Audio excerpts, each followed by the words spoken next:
बच्चों, आज हम सिविक्स में आपका नया चैप्टर चालू कर रहे हैं, वर्किंग ऑफ इंस्टीट्यूशंस, जो कि चैप्टर 4 है आपकी सिविक्स की एनसीईआरटी में। ये है हमारा लेक्चर 207 और आपकी एनसीईआरटी सिविक्स में ये चैप्टर है पेज नंबर 56 पे। नाम है वर्किंग ऑफ इंस्टीट्यूशंस। अगर इंस्टीट्यूशंस वर्ड मतलब बोलें तो क्या होता है, तो एक कोई बहुत बड़ी संस्था, ठीक है, बड़ी ऑर्गेनाइजेशन, बड़ी संस्था, मतलब जो बहुत सारे लोग जहाँ काम करते हों, वो चाहे कॉलेज भी हो सकता है, कोई यूनिवर्सिटी हो सकती है, कोई ऑफिस वगैरह, ठीक है, इंस्टीट्यूशन, बहुत बड़ी ऑर्गेनाइजेशंस। चैप्टर है वर्किंग ऑफ इंस्टीट्यूशंस की, इंस्टीट्यूशंस काम कैसे करती हैं।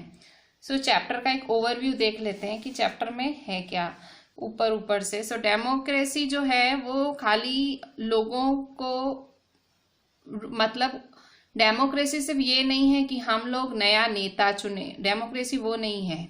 डेमोक्रेसी में जो हमारे नेता बनते हैं उन्हें कुछ रूल्स फॉलो करने पड़ते हैं, कुछ प्रोसीजर्स, ठीक है, तो उनको जो है उनको काम करना पड़ता है इंस्टीट्यूशंस के दायरे में। तो ये जो चैप्टर है ये डेमोक्रेसी में जो ये इंस्टीट्यूशंस हैं, ये जो डेमोक्रेसी में सारी ऑर्गेनाइजेशंस होती हैं उनके बारे में है। ये चैप्टर पढ़ के हम देखेंगे कि किस तरह से देश के लिए बड़े बड़े फैसले लिए जाते हैं, कैसे बड़े बड़े फैसले इम्प्लीमेंट किए जाते हैं, और हम देखेंगे कि किस तरह से भाई अगर कोई फैसले पे किसी को कोई आपत्ति है, प्रॉब्लम है, तो कैसे वो फैसले पे किसी को आपत्ति है तो कुछ झगड़े होते हैं, तो वो झगड़े कैसे रिजॉल्व किए जाते हैं। और इस प्रोसेस में हम लोग, मतलब ये जो सारा प्रोसेस होता है, कोई भी नया डिसीजन लेना, उसे पास करना, इस सारे प्रोसेस में हम लोग 3 इंस्टीट्यूशंस पढ़ेंगे इस चैप्टर में। अब मेन ये चैप्टर जो मेन मुद्दा चालू हो रहा है वो होगा disputes. We also look at in this process we come across 3 institutions. 3 institutions के बारे में पढ़ेंगे दैट प्ले अ की रोल इन मेजर डिसीजंस। तो इस चैप्टर में हम 3 इंस्टीट्यूशंस के बारे में पढ़ेंगे कि जो की रोल प्ले करेगा बड़े बड़े फैसले लेने में। पहला है लेजिस्लेचर, दूसरा है एग्जीक्यूटिव, तीसरा है जुडिशरी, ठीक है। हम पढ़ेंगे 3 इंस्टीट्यूशंस के बारे में, लेजिस्लेचर, एग्जीक्यूटिव एंड जुडिशरी। आपने पहले भी इन इंस्टीट्यूशंस के बारे में पढ़ा है, मतलब सुना है, मैंने ही बताया होगा शायद में भी। लेजिस्लेचर जो होता है वहाँ लॉ बनते हैं, एग्जीक्यूटिव जो एग्जीक्यूट कराता है, और जुडिशरी अगर कुछ गलत होता है तो फैसले सुनाता है। लेजिस्लेचर मतलब लॉ बनाने वाले, लॉ कौन बनाता है, पार्लियामेंट में बनते हैं। एग्जीक्यूटिव जो आईएएस हैं, आईपीएस हैं, जो बड़े बड़े, मतलब जो हम लोगों का सपना होता है, ठीक है, आईएएस आईपीएस, ये जो ऑफिसर्स, जो ए ग्रेड ऑफिसर्स होते हैं, ये लोग इम्प्लीमेंट कराते हैं जो भी नए नए कानून आते हैं, कायदे आते हैं। में भी अभी भी जो जैसे ये कोरोना काल चल रहा है, इसमें भी नए नए जो लेजिस्लेचर, नए नए लॉ बनते हैं कि भाई आपने सुना होगा कि भाई रिसेंटली अहमदाबाद में 9 से 6 कर्फ्यू भाई रात को लगेगा। लेजिस्लेचर ने ये मतलब लॉ यहाँ बना। एग्जीक्यूटिव क्या करेगा, एग्जीक्यूटिव कराएगा, मतलब वो इम्प्लीमेंट कराएगा, वो पुलिस जो है उनको हिदायत देगा, भाई आपको ये फॉलो करना है, और सपोज फिर लोग फॉलो नहीं करते हैं तो सीधा जुडिशरी आएगा। इस तरह से फैसले जो होते हैं देश के भले के लिए होते हैं, वो फॉलो करे जाते हैं इन 3 इंस्टीट्यूशंस द्वारा। आपने इंस्टीट्यूशंस के बारे में पढ़ चुके हो पहले, और हम अभी इन्हीं 3 इंस्टीट्यूशंस के बारे में इस चैप्टर में पढ़ेंगे, और हम इसी चैप्टर में पढ़ के और ज़्यादा जानकारी लेंगे इन तीनों इंस्टीट्यूशंस के बारे में। अब आपके मन में सवाल आ रहे होंगे कि ये इंस्टीट्यूशंस करती क्या हैं, ये इंस्टीट्यूशन दूसरी इंस्टीट्यूशन से कैसे जुड़ी हैं, कैसे उनकी फंक्शनिंग डेमोक्रेटिक है या डेमोक्रेटिक नहीं है, तो जो मेन हम इस चैप्टर में पढ़ेंगे कि कैसे ये जो तीनों इंस्टीट्यूशंस हैं मिलके काम करती हैं गवर्नमेंट का काम करने के लिए। तो कई बारी हम कंपेयर करते हैं इन इंस्टीट्यूशंस को बाकी डेमोक्रेसीज के साथ।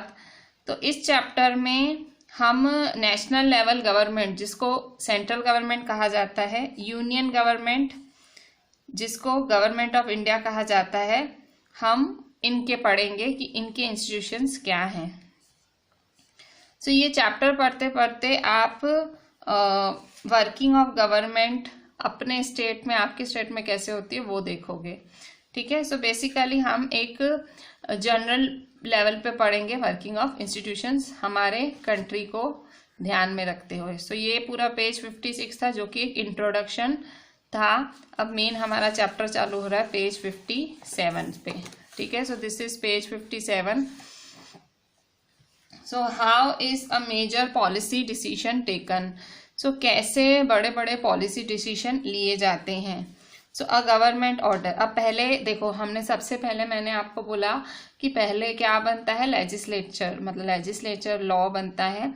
तो सबसे बड़े बड़े पॉलिसी डिसीजन कैसे लिए जाते हैं। सो गवर्नमेंट ऑर्डर, सबसे पहले क्या होता है, गवर्नमेंट ऑर्डर पास होता है।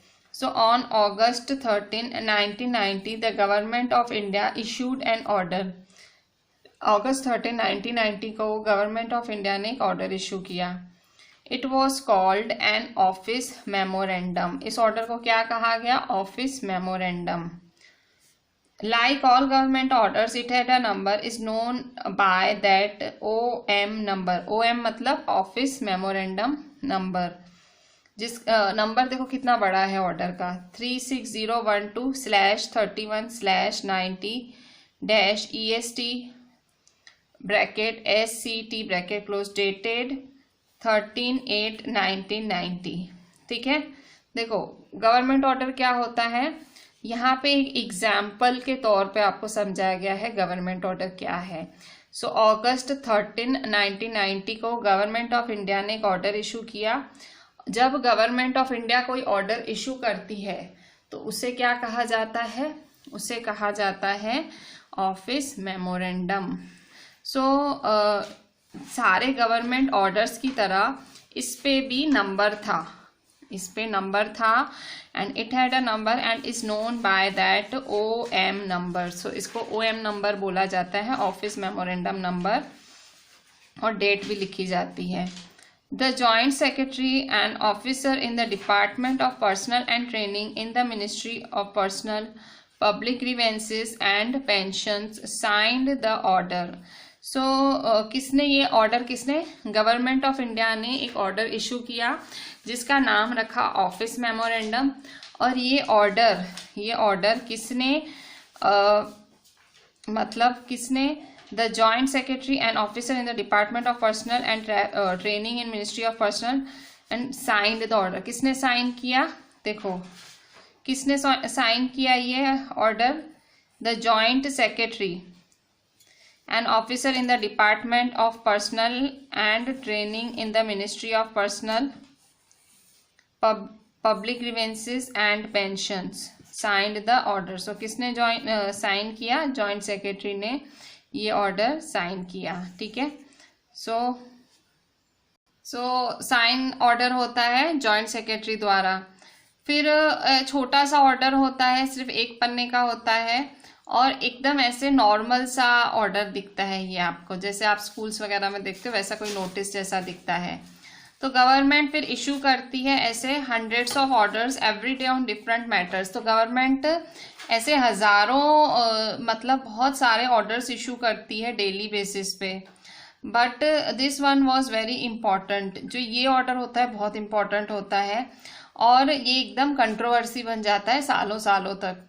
सो अभी हम देखेंगे कैसे डिसीजन लिया जाता है और बाद में क्या होता है। ठीक है, अब ये ऑर्डर कोई छोटा मोटा ऑर्डर नहीं होगा। जैसे देखो अभी भारत सरकार अलग अलग धाराएं बदल रही है, धाराएं लगा रही है। सो ये इतने बड़े बड़े ऑर्डर्स होते हैं। ठीक है, नए नए आर्टिकल्स होते हैं या कुछ नया बहुत बड़े कानून होते हैं। ठीक है, सो बहुत सारे कानून हैं, मतलब जो अभी बदल रहे हैं, अभी नए नए फैसले लिए जा रहे हैं, तो सब लोगों को अच्छे नहीं लगते। ऐसे ऐसे ऑर्डर्स होते हैं जिनसे देश में मतभेद भी हो सकता है, वैसे भी बहुत सारे फैसले होते हैं। सो ये कोई छोटे मोटे ऑर्डर्स नहीं होते, बहुत बड़े बड़े ऑर्डर्स होते हैं। सो हम देखेंगे कि कैसे डिसीजन लिया जाता है और बाद में क्या होता है, ठीक है। सो GI डिपार्टमेंट ऑफ पर एंड TRGOM नंबर। सो यहाँ देखो ये लिखा हुआ है, ये ऑफिस मेमोरेंडम के बारे में लिखा हुआ है। सब्जेक्ट है 27% reservation for socially and educationally backward classes in civil post services. So ये ऑर्डर किसका है? ये ऑर्डर है कि भाई जो सोशली और एजुकेशनली बैकवर्ड क्लासेस हैं उनको 27% रिजर्वेशन दिया जाए। मतलब जो सोशली और एजुकेशनली बैकवर्ड क्लासेस हैं, सोशली मतलब सामाजिक, और जिन क्लासेस को पढ़ाई इतनी नसीब नहीं होती उन क्लासेस के लिए जो मतलब ऐसे समाज के ऐसे वर्ग के लिए सिविल पोस्ट या सर्विसेज में जगह रखी जानी चाहिए।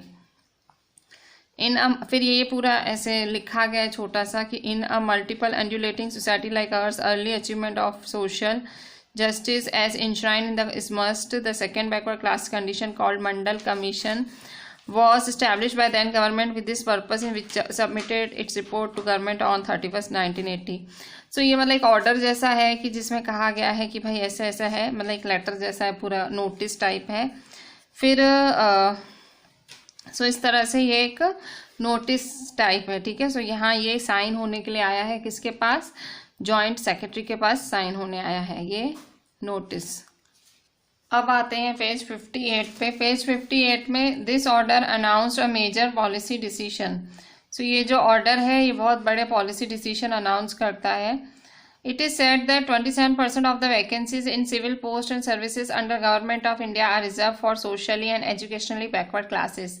इस भाई वो जो डिसीजन था उसके अंदर ऐसे लिखा गया है कि जो SCBC है, SCBC के लिए 27% रिजर्वेशन होना चाहिए।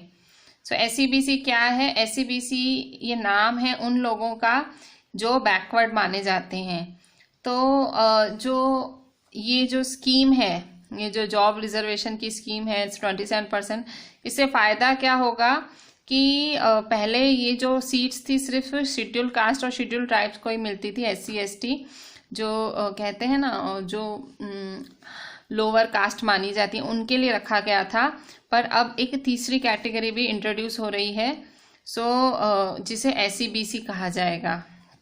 Only persons who belong to backward classes were eligible for this quota of 27% jobs, others could not compete for this jobs. So जो बैकवर्ड क्लासेस के हैं जैसे SC ST वगैरह के हैं, सो वही इस कोटा में फिट होंगे SCBC में।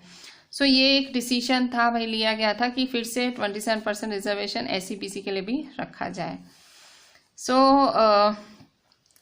अब ये आया था नोटिस किसके पास? जॉइंट सेक्रेटरी के पास साइन होने कि भाई 27% रिजर्वेशन देना है। अब डिसीजन किसने लिया? डिसीजन मेकर्स कौन है? Who decided to issue the memorandum. ये इशू होगा, किसने डिसाइड किया? मेमोरेंडम मतलब एक notice type. Clearly, such a big decision could not have been taken by the person who signed that document. Obviously, joint secretary के पास sign होने आया तो उसने अकेले ने ये नहीं डिसीजन लिया होगा। The officer was merely implementing the instructions given by the Minister of Personnel, Public Grievances and Pensions, of which department was a part. ये खाली उसके अंदर साइन होने आया है। वो जो ऑफिसर है जिसने साइन किया है, जो जॉइंट सेक्रेटरी, एक बहुत बड़ा मतलब बड़ी ग्रेड, बड़ी कहते हैं ना, बड़े रैंक का ऑफिसर है, उसने सिर्फ साइन किया है। पर वो डिसाइड किसने किया होगा कि जिस मिनिस्ट्री में वो ऑफिसर है उसके मिनिस्टर ने उसको साइन किया होगा, मतलब उसने उसको अप्रूव किया होगा, उसके पास तो सिर्फ साइन होने आया है। The officer was merely implementing the instructions given by the Minister of Personnel, Public Grievances and Pensions, of which department was a part. We can guess that such a major decision would have involved other major functionaries in our country. तो हम gas कर सकते हैं कि जो इतना बड़ा decision है वो मतलब बाकी भी जो बाकी चीज़ें भी हो रही हैं हमारी कंट्री में उसमें भी बदलाव लाएंगे। You have already read in the previous class about some of them, let us go over some of the main points that you covered. So पिछले साल हमने क्या पढ़े थे पॉइंट्स, जो इंपॉर्टेंट पॉइंट्स थे, फिर से आप एक रिमाइंड कर लो पेज 58 पे। President is the head of the state, state का मतलब यहाँ पूरी इंडिया, ठीक है। सो प्रेसिडेंट हेड है स्टेट का and is the highest formal authority in the country, और कंट्री की सबसे हाईएस्ट अथॉरिटी है। Prime minister is the head of the government, prime minister कहाँ का हेड है, गवर्नमेंट का, and actually exercises all government powers, और उनके पास सारे गवर्नमेंट पावर्स होते हैं। He takes most of the decisions in the cabinet meeting, सारे फैसले उन्हीं के होते हैं जो भी कैबिनेट मीटिंग्स होती हैं। अब पार्लियामेंट भी पढ़ चुके हो, पार्लियामेंट क्या होता है, parliament consist of the president and 2 houses, president और 2 हाउसेस मिलके बनाता है पार्लियामेंट। सो कौन से 2 houses, Lok Sabha and Rajya Sabha. Prime minister must have the support of majority of Lok Sabha members, अगर प्राइम मिनिस्टर को कोई फैसला पास कराना है, अगर वो मतलब कोई फैसले पे हैं, तो उनके पास जो है prime minister must have the support of, मतलब अगर प्राइम मिनिस्टर पोजीशन के लिए उनको सपोर्ट चाहिए मैक्सिमम लोकसभा मेंबर्स का। So were all these people involved in this decision regarding office memorandum? So आप बोल सकते हो कि ये सब लोग, कोई भी ऑफिस मेमोरेंडम होता है, इन सब का हाथ होता है, किस किस का, प्रेसिडेंट, प्राइम मिनिस्टर, दोनों हाउसेस, ठीक है, लोकसभा राज्यसभा। सो इन सब का हाथ होता है कोई भी डिसीजंस लेने में, ठीक है। So this office memorandum was the culmination of a long chain of events. So ये जो ऑफिस मेमोरेंडम देख रहे हो, जो आपने आगे देखा, आगे वाले पेज पे देखा, सो ये तो एक छोटा सा, मतलब ये एक कुलमिनेशन, मतलब मिलके एक चीज बनती है, बाकी ये प्रोसेस बहुत लंबा है। लास्ट में आपको एक छोटा सा कागज का टुकड़ा दिखता है, बट प्रोसेस बहुत ज्यादा लंबा है, ठीक है। So this office memorandum was culmination of long chain of events. The government of India had appointed the second backward classes commission in 1979. It was headed by BP मंडल। अब गवर्नमेंट ऑफ इंडिया ने फिर एक commission बिठाई थी second backward classes की, मतलब पहले भी कमीशन बन चुकी थी, तो दूसरी कमीशन बनी थी 1979 में, और उनके जो अध्यक्ष थे वो कौन थे, बीपी मंडल, मतलब वो हेड थे। Hence it was popularly called the Mandal commission, क्योंकि उनके हेड बीपी मंडल थे, इसलिए मंडल कमीशन कहा गया है, ठीक है। So second backward classes commission 1979 में, और हेड थे BP Mandal. It was asked to determine the criteria to identify the socially and educationally backward classes and recommend steps to be taken for their advancement. ये जो BP मंडल के अंदर जो ये commission बनी थी, जिसके वो हेड थे, तो ये कमीशन बनाई क्यों गई थी, ये कमीशन इसलिए बनाई गई थी, क्या काम था इस कमीशन का, ये बहुत ही इंपॉर्टेंट क्वेश्चन है कि जो बीपी मंडल कमीशन बनी थी, ये जो मंडल कमीशन बनी थी, इसका काम क्या था। सो काम क्या था, it was asked to determine the criteria to identify socially and educationally backward classes in India and recommend steps to be taken for their advancement. So ये कमीशन क्यों बनाई गई थी, कमीशन बनाई गई थी कि पहचाना जाए कि सोशली, सामाजिक और पढ़ाई, मतलब educationally backward classes in India कौन कौन सी हैं, कौन सी क्लासेस बैकवर्ड हैं, and recommend steps to be taken for the advancement. और फिर ये कमीशन रिकमेंड करेगी सरकार को कि क्या क्या हम कदम उठा सकते हैं ताकि इनकी बेहतरी हो, जो ये पिछड़ी क्लासेस हैं, जो एजुकेशनली बैकवर्ड क्लासेस हैं और जो सोशली बैकवर्ड क्लासेस हैं, इनकी तरक्की कैसे हो। सो commission gave its report in 1980। ये जो कमीशन बनाई गई थी 1979 की, उनको सारा, मतलब सारी सब देखना था, सारे कि भाई क्या प्रॉब्लम क्या है, क्या इन क्लासेस के साथ प्रॉब्लम है, क्या इनको दिक्कतें फेस करनी पड़ती है, और क्या हम इसका हल निकाल सकते हैं, क्या हम फैसला कर सकते हैं। So the commission gave its report in 1980 and made many recommendations. So ये जो कमीशन थी उसने अपनी रिपोर्ट कब सबमिट की, 1980 में, और बहुत सारी recommendations the. So one of these was that 27% of government jobs be reserved for the socially and educationally backward classes. So जब मंडल कमीशन ने सारी स्टडी करी, सारे मुद्दे के ऊपर स्टडी की और फिर उन्होंने अपनी सरकार के आगे रिपोर्ट पेश की, तो उस रिपोर्ट में उन्होंने एक सजेशन ये लिखा था कि अगर आप चाहते हैं कि ये सोशली और एजुकेशनली बैकवर्ड क्लासेस आगे आए, उनकी तरक्की हो, तो सब आप उनको भी रिजर्वेशन दे दो। जैसे कि SC और ST को दिया हुआ है, वैसे इन बैकवर्ड क्लासेस को भी रिजर्वेशन दे दो 27%। The report and recommendations were discuss in the parliament. तो मंडल कमीशन ने ये अपना जो फैसला, मतलब ये जो उन्होंने सारी स्टडी की थी, वो सरकार के आगे पेश कर दी। अब सरकार इस सारी स्टडी को स्टडी करने लगा कि भाई, फिर पार्लियामेंट में इस पे बहस होने लगी कि भाई, लोकसभा राज्यसभा में बहस होने लगी कि क्या करा जाए इसका। So many parliamentarians and parties kept demanding the implementation of commission recommendation. So जब ये सब बहस हुई, पार्लियामेंट में बहसबाजी होती है, तो जब इस पे डिबेट हुआ कि ये मंडल कमीशन लागू, जो मंडल कमीशन ने जो फैसला लिया, बोला है कि भाई 27% होना चाहिए, तो ये होना चाहिए कि नहीं। सो बहुत सारे पार्लियामेंट्रियंस इसके सपोर्ट में थे कि हाँ, कि इनके लिए भी 27% रखो आप। Then came the Lok Sabha election in 1989, और उसी टाइम लोकसभा के इलेक्शन भी आए 1989 में। In its election manifesto the Janata Dal promise that if voted to power it would implement Mandal commission report. तो उस टाइम आपको जो इलेक्शन के मुद्दे होते हैं, ठीक है, जब इलेक्शंस आते हैं तो पार्टियां अपने अपने मुद्दे जनता के सामने रखती हैं, प्रॉमिस करती हैं कि हम ये कर देंगे, वो कर देंगे। सो उस टाइम जब इलेक्शन हुए थे, सो लोकसभा इलेक्शन में जनता दल ने अपने इलेक्शन मैनिफेस्टो मतलब प्रॉमिसेस की लिस्ट होती है जो पब्लिक को देती है। सो एक प्रॉमिस ये था कि अगर आप हमें जिताते हो तो हम ये जो मंडल कमीशन रिपोर्ट है इसको हम लागू करा देंगे, कि हम ये जो 27% बैकवर्ड क्लासेस के लिए जो रूल है हम इसको अप्लाई करा देंगे। द जनता दल did form the government after this election, और मतलब इलेक्शन हुई, उन्होंने अपने मुद्दे में ये भी रखा था और सच्ची में जनता दल जीत भी गई। It's leader VP Singh became the prime minister, और जनता दल के जो लीडर थे VP सिंह, वो क्या बन गए, prime minister.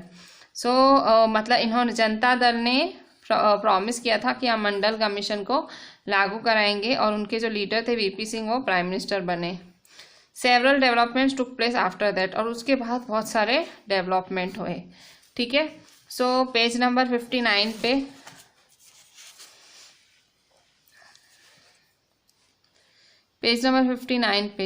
The President of India in his address to the Parliament announced the intention of government to implement the recommendation of, so जो president थे उन्होंने पार्लियामेंट को एड्रेस किया, पार्लियामेंट को उन्होंने एड्रेस करते हुए अनाउंस किया कि भाई गवर्नमेंट, जो ये जो सरकार बनी थी VP सिंह के अंदर, VP सिंह प्राइम मिनिस्टर बने थे, सो प्रेसिडेंट ने ये पार्लियामेंट को बोला कि भाई जो गवर्नमेंट है, मतलब जो प्राइम मिनिस्टर हैं, वो चाह रहे हैं कि मंडल कमीशन को लागू किया जाए, क्योंकि उन्होंने अपने इलेक्शंस में प्रॉमिस यही रखा था। और सच्ची में जब वो इलेक्शन जीते तो उन्होंने प्रेसिडेंट के सामने अपना ये प्रस्ताव रखा। देखो, प्रेसिडेंट का रोल तो है, और इतना स्ट्रांग रोल है कि भाई ये जो प्राइम मिनिस्टर ने सोचा, वो प्रेसिडेंट के सामने उसने अपनी बात रखी, और प्रेसिडेंट ने अपनी बात कहाँ रखी, पार्लियामेंट के आगे। So president of India in his address to the parliament announced the intention of government to implement the recommendations of Mandal commission, की मंडल कमीशन ने जो सुझाव दिए हैं उसको मानने की बात हो रही है। On 6 August 1990, the Union Cabinet took a formal decision to implement the recommendations. So formally ऐसे नहीं, फॉर्मेलिटी एक टाइप हुई कि हाँ भाई 6 अगस्त 1990 को ऐसी फॉर्मेलिटी हुई कि भाई हाँ देखेंगे, करेंगे। सो फॉर्मली एटलीस्ट बात हो गई। So next day Prime Minister VP Singh informed the Parliament about this decision through a statement in both the houses of Parliament. So दूसरे दिन जो प्राइम मिनिस्टर थे उस टाइम VP सिंह, जो जनता दल के मिनिस्टर थे, वो बने थे प्राइम मिनिस्टर। सो उन्होंने पार्लियामेंट को इन्फॉर्म किया कि भाई, दोनों हाउसेस में इन्फॉर्म कर दिया कि भाई फॉर्मली हमने मंडल कमीशन के सजेशंस मान लिए हैं 27% रिजर्वेशन वाले। The decision of the cabinet was sent to Department of Personnel and Training. फिर ये डिसीजन लेके कहाँ भेज दिया गया, डिपार्टमेंट ऑफ पर्सनल ट्रेनिंग में भेज दिया गया। The senior officers of department drafted an order in line with the cabinet decision and took the ministers approval, फिर इस ऑर्डर को मिनिस्टर से साइन कराई गई। An officer sign the order on behalf of union government, और एक officer ने sign भी कर दिया ये ऑर्डर। सो इस तरह से ये जो ऑफिस मेमोरेंडम था, ये जो मंडल कमीशन वाला, सो ये 13 अगस्त 1990 को बॉर्न हुआ। So this was how OM number 36012-3190 was born on 13 अगस्त 1990। सो ये जो ऑफिस मेमोरेंडम पास हुआ 1990 पे, सो आगे जाके बहुत सारे महीनों इस पे बहस चली, बहुत खतरनाक बहस चली। सारे न्यूज़पेपर्स, मैगजीन्स में, सब में अलग अलग मुद्दे थे इसको लेके, were full of different views and opinions on this issue. ठीक है, सबके अलग अलग व्यूज थे, मतलब हर कोई, मतलब ये 27% रिजर्वेशन हर किसी को समझ नहीं आ रही थी। So it led to widespread protest and counter protest, some of which were violent. कईयों ने बहुत सारे प्रोटेस्ट किए, कईयों ने उसके खिलाफ, कईयों ने उसको सपोर्ट करते हुए प्रोटेस्ट किए। So people reacted strongly because this decision affected thousands of job opportunities. लोगों ने बहुत ज़्यादा तगड़ा रिस्पॉन्स दिया, क्योंकि इसकी वजह से हजारों जो जॉब अपॉर्चुनिटीज़ हैं उनको फ़र्क पड़ना था। ऑब्वियसली 27% आप रिजर्व कर रहे हो जॉब्स, तो जो जनरल कैटेगरी है उनका क्या, वैसा जो लोग थे, एक तरह के लोग थे, वो ऐसा सोच रहे थे। Some felt that the existence of inequalities among people of different caste in India necessitated job reservations. और कई ये फैसलों को सपोर्ट कर रहे थे, वो मान रहे थे कि इंडिया में जैसे कास्ट पे भेदभाव चलता है, तो ऐसे फैसले होने चाहिए ताकि ऐसे लोग आगे आएं और उनकी जो कास्ट है वो आगे बढ़े। They felt this would give a fair opportunity to those communities which so far had not been adequately been represented in government employment. उनका मानना था वो कम्युनिटीज जो अभी तक सरकारी कामों में आगे नहीं आ पाई हैं, उनका भला होगा इस रिजर्वेशन से। Others felt this was unfair as it would deny equality of opportunity to those who did not belong to backward communities. कईयों को लगा ये अगर आप इस तरह से 27% रिजर्वेशन दे दोगे सोशल इकोनॉमिक बैकवर्ड क्लासेस को, तो ये जो नॉर्मल क्लासेस हैं, जनरल क्लासेस हैं, उनके लिए एक बहुत बड़ा धक्का होगा। जो बैकवर्ड क्लासेस के नहीं हैं उनके लिए क्या, they would be denied jobs even though they could be more qualified. भले वो बहुत ज़्यादा पढ़े लिखे होंगे तो भी उनको नौकरियां नहीं मिलेंगी। कईयों को लगा कि भाई इससे जो कास्ट फीलिंग्स है वो लोगों में मतलब जो कास्ट की भावना है वो गहराएगी, मतलब कास्ट को लेके झगड़े हो सकते हैं हमारी सोसाइटी में। हम इस चैप्टर के अंदर तो हम ये नहीं डिस्कस करने वाले हैं इस चैप्टर के अंदर कि ये डिसीजन सही था या गलत था। हम खाली एग्जाम्पल देख रहे हैं कि किस तरह से बड़े बड़े फैसले लिए जाते हैं और देश में लागू किए जाते हैं। यहाँ आपने ये जो पूरा इतना सारा पैराग्राफ पढ़ा, ये आपने देखा कि मंडल कमीशन द्वारा सजेस्ट किया गया 27% रिजर्वेशन फॉर बैकवर्ड क्लासेस किस तरह से इम्प्लीमेंट हुआ हमारे देश में, और जब हुआ तो कैसे लोगों ने उसका विद्रोह भी किया, कैसे उसका सपोर्ट भी किया। अब ऑब्वियसली विद्रोह हुआ और सबने उसको गुस्सा किया, ये जो फैसला था काफियों को पसंद नहीं आया, जनरल वालों को। हु रिजॉल्व्ड दिस डिस्प्यूट, आखिर ये सुलझाया किसने। ठीक है, मतलब फैसले में प्रॉब्लम आई वो बात तो तय है, दंगे हुए वो भी बात है। अब रिजॉल्व मतलब कोई तो सुलझाएगा, ये झगड़े कौन सुलझाएगा। झगड़े किसने सुलझाए।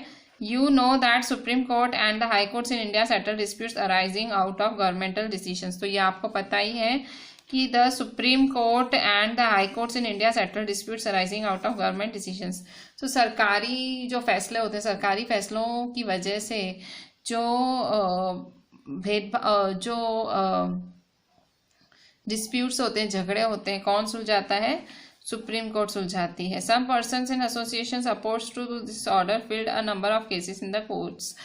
कईयों ने, मतलब कई लोगों को, आम लोगों को ये फैसला नहीं समझ आया, उन्होंने कोर्ट्स में PIL दाखिल करी। PIL मतलब उन्होंने अपनी जो एक लीगली उन्होंने शिकायत दर्ज की, भाई हमें ये फैसला मंजूर नहीं है। They appealed to the courts to declare the order invalid and stop its implementation. उन्होंने कहा कि ये जो 27% वाला कानून है उसे रद्द किया जाए।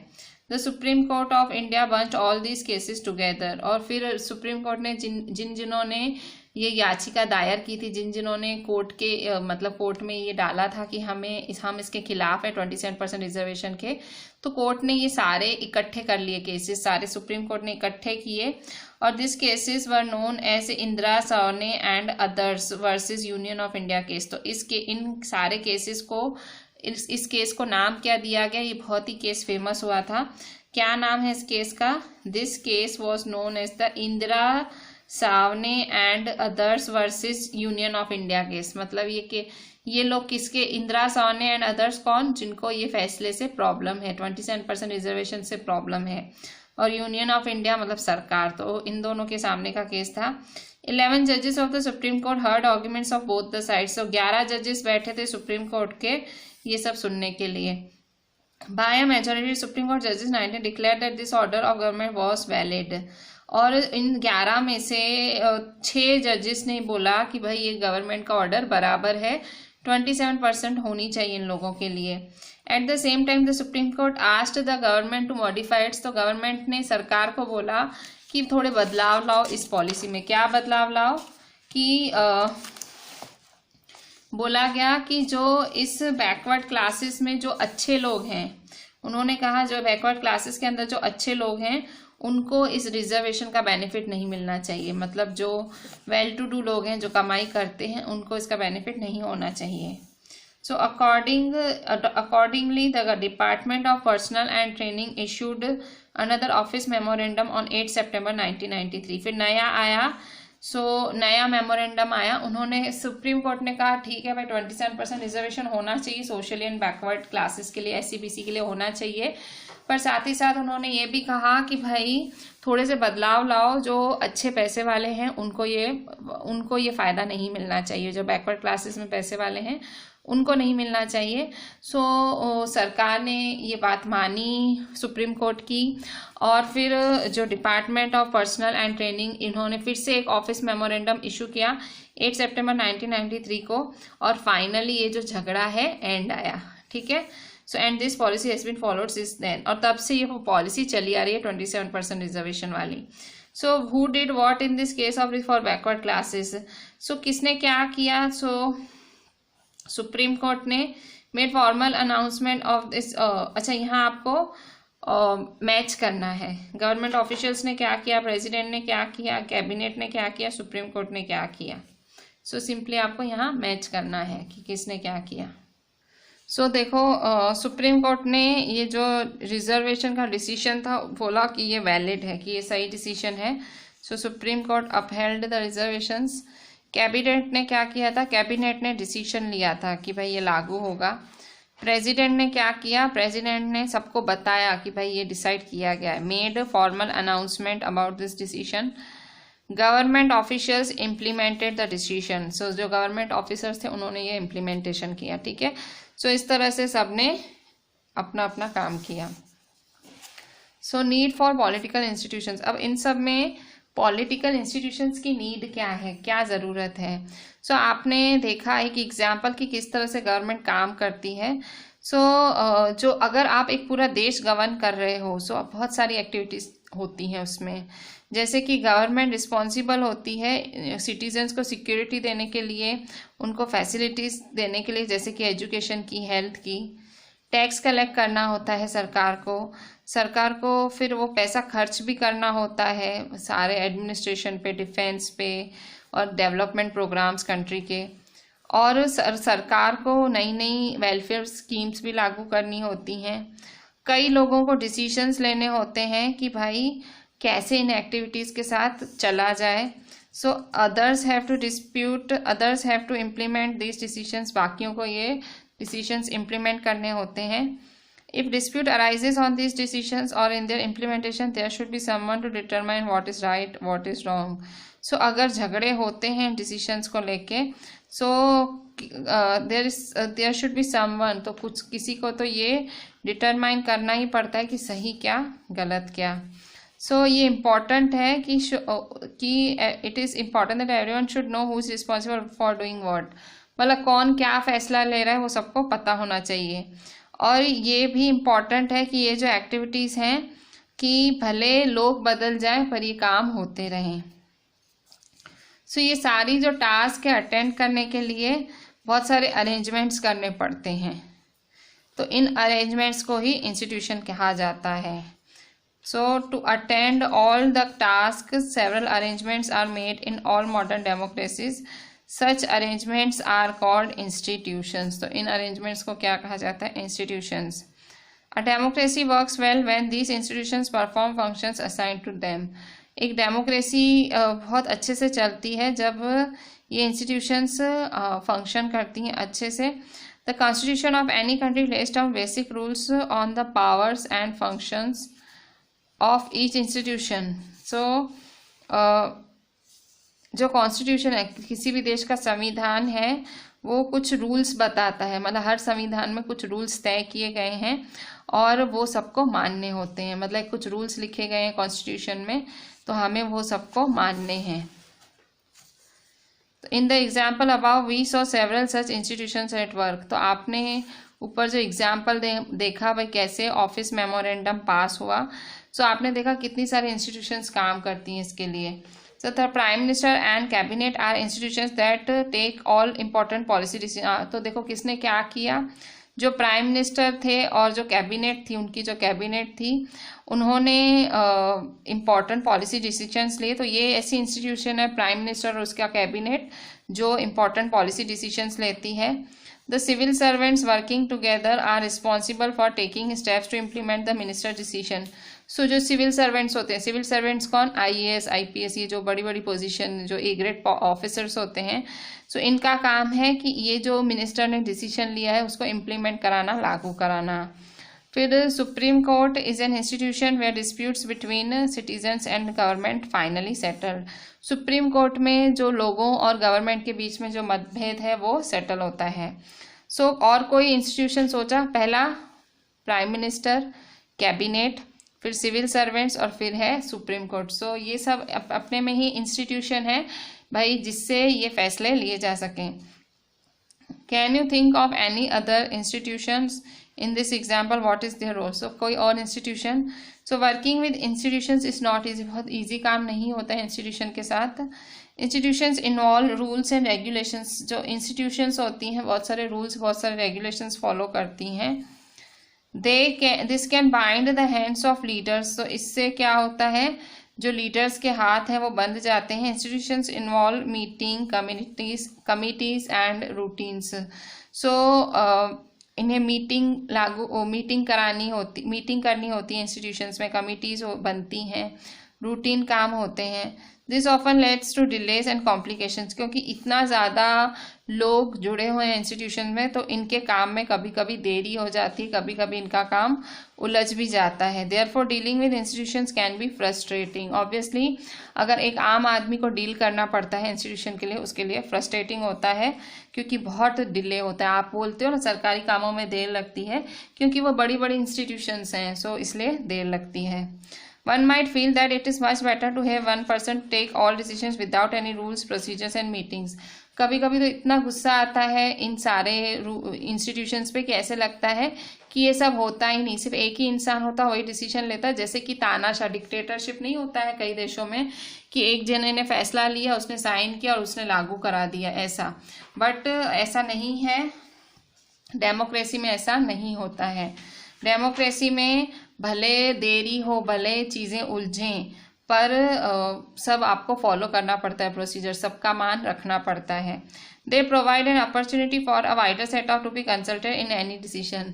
सो इसमें क्या होता है, डेमोक्रेसी में आपको सबसे पूछना पड़ता है। जैसे प्राइम मिनिस्टर कैबिनेट ने विचार किया, उसके लिए उन्होंने कमीशन बनाई थी, फिर आगे जाके उन्होंने प्रेसिडेंट को बोला, प्रेसिडेंट ने पार्लियामेंट्स में बोला, तो ये लंबा प्रोसीजर चलता है, ठीक है। डेमोक्रेसी में भले चीज़ें उलझी हुई हैं, लंबी हैं, पर ये फायदे में ही रहता है। Institutions make it difficult to have a good decision taken very quickly. भले फिर अभी देखो कई बार इंस्टीट्यूशन की नेगेटिव पॉइंट क्या है। सो इंस्टीट्यूशंस मेक इट जो इंस्टीट्यूशंस होती हैं make it difficult to have good decision very quickly, मतलब जो अच्छे डिसीजंस होते हैं इंस्टीट्यूशंस की वजह से नहीं लिए जा सकते, but they have also make it equally difficult to rush through a bad decision. So ये भी एक अच्छी बात होती है कि जो बुरे डिसीजंस होते हैं वो लेने से भी बच जाते हैं हम। That is why democratic government insist on institution, इसीलिए जो भी डेमोक्रेसी होती है, जो भी डेमोक्रेटिक गवर्नमेंट होती हैं वो इंस्टीट्यूशंस होने पे भार देती हैं। होनी चाहिए इंस्टीट्यूशन, प्राइम मिनिस्टर होने चाहिए, कैबिनेट होना चाहिए, पार्लियामेंट्स होने चाहिए, प्रेसिडेंट होना चाहिए, सुप्रीम कोर्ट होना चाहिए और सिविल सर्वेंट्स होने चाहिए, ठीक है। सो सब कुछ होना चाहिए, सो इंस्टीट्यूशन होना चाहिए किसी भी डेमोक्रेसी में। So with this I am ending this part of today's lecture, जो हमने वर्किंग ऑफ इंस्टीट्यूशंस चालू किया था, आज हम यहाँ एंड करते हैं। मैंने जो भी पॉइंट्स टिक कराई आपको सारी पॉइंट्स लिखनी है, एक एक पॉइंट लिखनी है, and read the chapter up till page 61। Page 61 तक का चैप्टर आप पढ़ लेंगे एंड देन मुझे सारी पॉइंट्स लिख के व्हाट्सएप करेंगे। Thank you.